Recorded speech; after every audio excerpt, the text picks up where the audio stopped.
میرے بھائیوں، موسیٰ خدا کے سامنے عذر پیش کر رہا تھا، کہہ رہا تھا کہ وہ اسرائیل کے لوگوں کو رہا کرنے کے لیے مصر نہیں جا سکتا۔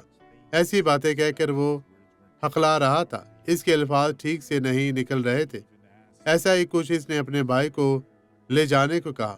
پھر یہ درج ذیل حوالہ آیا جو خروج باب 4 آیت 12 میں ہے، اور خداوند نے اس آگ میں سے ہو کر تم سے کلام کیا، تم نے باتیں تو سنی لیکن کوئی صورت نہ دیکھی، فقط آواز ہی آواز سنی۔ ہمیں خود کو کسی اور طرح سے تیار کرنے کی ضرورت نہیں ہے، نہیں، کیونکہ مجھے سب سے بڑا ماہر لغات ہونا چاہیے۔ مجھے وہاں پر بہترین کام کرنا ہے، کیونکہ خداوند فرماتا ہے، میرے بھائیو، جو چیز آپ سمجھتے ہیں اس کو ضرور کریں۔ آئیں دعا کریں۔ باپ، تو ہمارا زندہ خداوند خدا ہے۔ باپ، ان لوگوں کو بڑی برکت دے، انہیں سمجھنے میں مدد کر، تیرے پاک کلام کو یہ سمجھ سکے اور جان سکے کہ تو ہی خداوند خدا ہے۔ میرے ناصری، رحم کر خداوند، جلال کے بادشاہ، اپنے نام کی عزت و جلال کی خاطر انہیں بڑی برکت دے۔